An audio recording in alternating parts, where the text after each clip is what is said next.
Michael B. Jordan got a new girlfriend. What? And shooting me DMs and calling me. I know I seen Michael out with that lady too, okay? Don't feed into it. We are arguing right now, and he wants me to react. I'm not gonna give it to him. So let him go out and handle his basic mayonnaise. This bitch really thinks she's with Michael B. Jordan? And we'll see where he ends up. Oh, he got that status notoriety. Now he's your type. I get it. It looks like Ray has stopped asking where the hell her husband is because she's found herself at Six Flags with Michael B. Jordan. He popped out with Ray. He popped out with Ray. Now, let me tell you something. Ray got something going for herself. Ray pretty. Ray got a voice. She got an operette. How you say operette? Prophetic? It's an opera-style voice. Ray still looking for her husband, and her latest prospect has the internet going wild, because she's actually looking for a husband. At least that sounds like a good sign. E.T. confirms she's dating Michael B. Jordan. I'm trying to be cool, but goddamn. Ladies and gentlemen, polite savages, it is time for us to address the elephant in the room. We all When that one lame guy becomes him. know for a fact that it's not the fact that Michael B. Jordan is stepping out with somebody, it's the fact of the hue of who he's stepping out with. Black women have two different filtering systems with how they view interracial relationships. But Barack Obama had ran, and his wife was white. Would he have gotten that much support from the black community, and specifically black women? That's not unusual. You'll see it with Eve, Serena Williams, Meghan Markle, you name it. A lot of them don't even view it as neutral. They're actually excited.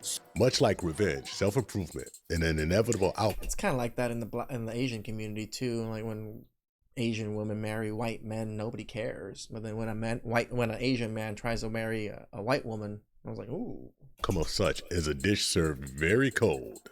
Why do we, if you see a black man with a woman from another race, how can you knock him? I'm not saying he should. I'm not saying that. I mean, the man was able to do well enough that other groups of people wanted him. Who cares if it's not his own group of people? Well, let's not get it twisted. This is one of the individuals that growing up, people called him corny. His classmates called him corny. They didn't really like him. They teased the guy a little because he was on his grind, building himself. And this is the outcome of building yourself. They have done the job to turn you against us. Grover said it really well. This is the outcome of building yourself. Go do it, man. The way they talked about us, and I'm not talking about every woman. I'm just talking about the average sitting around doing nothing. Because if you can't see the vision, you don't have the vision. And when you have the vision and you chase that vision, you chase that dream, and you are dedicated and you sacrifice, when you win, oh, how sweet it is. Y'all was acting funny, now he got him a snow bunny. See, y'all didn't want him at first. Y'all thought he was corny and lame. Oh, she's white? I didn't know she was white. I thought she was like light skinned. That brother's one of the highest paid actors of our time. He's the new Denzel. And y'all want to act funny. See, yeah, he is the new Denzel. I can say that. To like Future and NBA YoungBoy. Interesting fact is that this man tried to date Lori Harvey. This man went down the road and he was curved. He wanted to get married. He wanted to lock it down. He wanted to make it official. And then what did the world do? Oh, they celebrated and said, Lori Harvey, she can curve him. She can curve Future. She could be as toxic as she wants and get exactly what she wants. I do know that the last public relationship Michael B. Jordan was in was with Lori Harvey. What did Miss Harvey say? She said that he was a good guy, almost everything she wanted, but just not her husband. Not good enough. Didn't cut the... He didn't have that thuggish, ruggish ball in him. Mustard. Didn't bring that fire and desire that she was absolutely needing. In other words, he just wasn't it. Women be out here creating soup in their mind. They don't even be looking at right in front of them. That's the difference between men and women. We see who here. Right. Women down here think it's a unicorn, a lot of money, in a weekend house, write poetry, and draw, and he a thug, and he fight, and lift weights, and don't eat pork. You crazy? And you know, we know each other. We go way back all the way to Chad Science in Newark, okay? The corny kid, right? No, I did not say that. Misquoted for sure.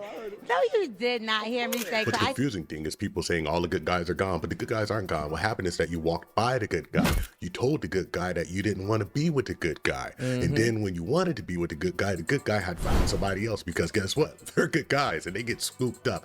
So sometimes it's not by the people that you think they should get scooped up by. It's by the people that they should have got scooped up by. Because what happens? Well, let me tell you what happens. You see, when you fall asleep at the wheel, you snooze, you lose. You grab your opportunity when you could because you thought your opportunity was always going to be there. But one thing's for certain, nothing lasts forever. And sometimes the opportunities that you think is going to be there tomorrow, poof, disappear. They're gone in the wind. You dig? Not even about her no more, because now I'm seeing so many comments from women that agree. And they feel as though I'm crazy to be shocked that Michael B. Jordan is not her type.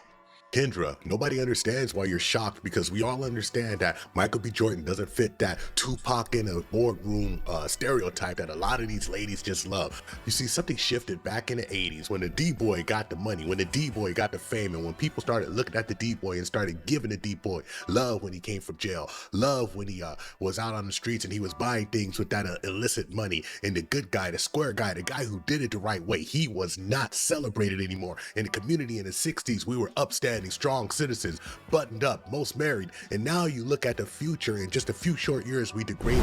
I have a problem because I think so many of our women tend to give those men so many opportunities, and then y'all become so emotionally scarred that the average hardworking dude now has to break down those barriers. But I got to keep it real with you. But we ain't willing to put in that kind of work anymore. Some communities do not emphasize the same things our community emphasizes. This is very true. And it's also very fair to say that everybody has their choice, everybody has their preference, everybody has exactly what they want in a person that they're dating. However, we see a lot of times in the Asian community, you can see an Asian lady with somebody who's not cool, who's not dressed right, but she's maybe more focused on his ability to provide and his stability. We see other communities. It's funny because me and Grover actually had a conversation with this the other day, and I think that's probably why he put it in his video, but yeah, Asian community, at least they think about future building. It's like, I don't want to be a miserable person struggling for money in my later years. I think that's how Asians are kind of raised. It's like, fuck yeah, if you're 50 with no money and no job prospects and no husband or something, it's going to be a miserable life. Following the same suit. I remember Kevin Samuels was saying that Juan could go out work in the field all day or sell oranges and come home and get the same submission and the same understanding from his wife as a millionaire gets. True. And that is a model for us to work through. But back to the preference. If this person isn't your preference, and if your preference is that fast cash, if your preference is a slick mouth, if your preference is somebody in the hip and now, a lot of times when these young men are building themselves, they're not hip, they're not developed yet, they haven't come into their own, and then when you see them later on and they've came into their own, they're not interested in you anymore because they're with somebody else. And if they get with somebody who's a different race, it doesn't mean that they are a race traitor or they wanted to just only be with somebody who's a different race. What they did want was somebody to understand their struggle and understand what they were going to, and it just happened that the person who was doing that had a different hue. Yeah, well, you know what they say, to the bees go to honey. White women will found an unrefined black man with potential. Oh, is she unrefined? And they will invest in him until he becomes successful.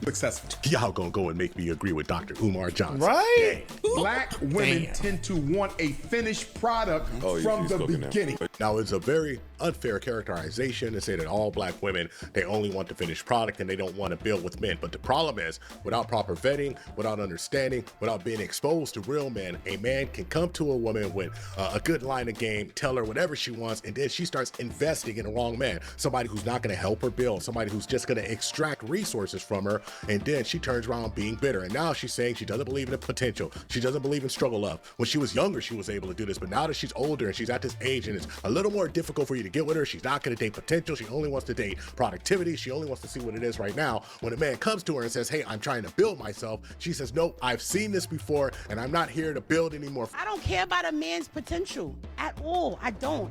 I care about his productivity, because now you wake up with the man and his boxers on your couch in your refrigerator scratching his balls talking about when his dinner ready, and he don't even He don't even know how much your rent is. Finances is the #1 issue in all relationships. It's like statistically proven, right? People divorce, people break up because of finances. It's always a touchy subject. Because money is so tied to emotions anyways, so it's going to be the #1 subject. Falling in love with potential is the same as falling in love with lies. Folks, I don't want to struggle up. And then when another person steps up, when maybe the lady who's been there from the beginning from the football team, maybe the lady who sees a man who has a great plan and helps him get certain things that he's trying to do, like a barber's license, helps him get certain things like help him start his business, give him the resources to help start the business, then he turns around and pours into her. Then we have people in the community who are upset, not understanding the full story of the situation. He's right, you know. So I definitely can understand why some of the ladies who've invested their time in the wrong man who get upset and feeling like there's no good men out there. But the bottom line is that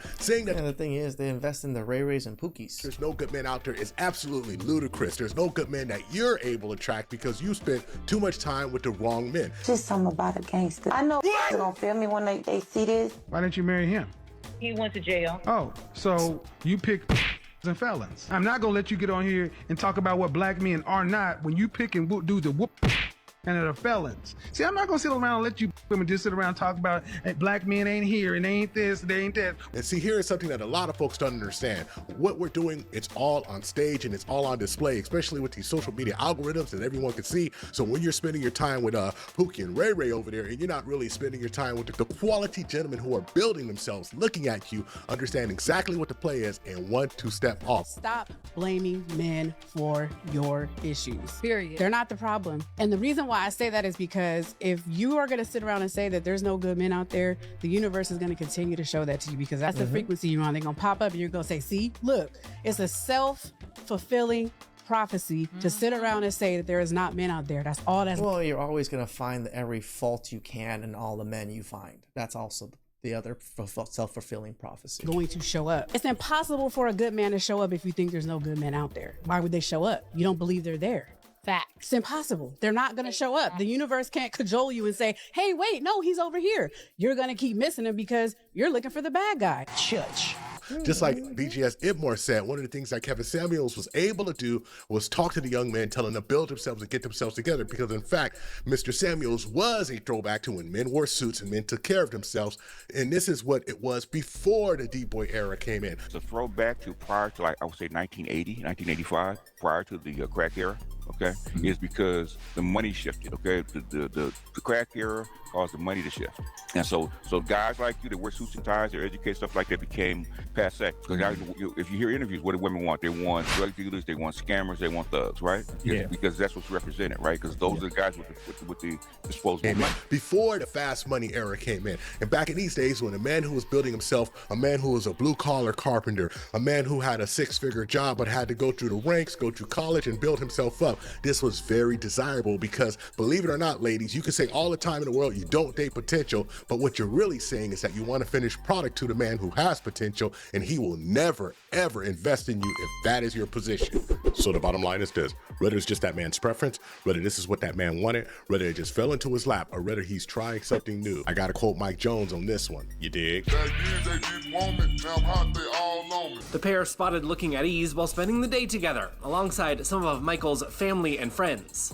I'm glad y'all see me happy. Our source says it's not the first time the couples spent time together. It looks like Ray has stopped asking where the hell her husband is because she's found herself at Six Flags with Michael B. Jordan.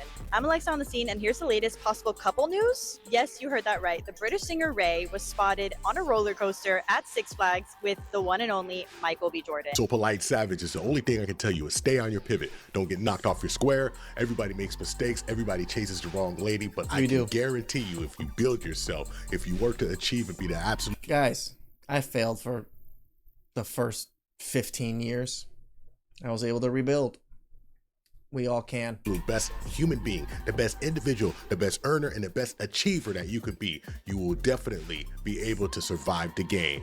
You dig? You dig? Everyone thinks that they have this false reality and sense of options, right? And so when people have something real in front of them, they do not recognize it because they're like, oh, I could go get this somewhere else. But what you don't know is you really can't. Because when you have something of quality and real, you can't, that's not replaceable very easily, especially in the generation that we're living in now.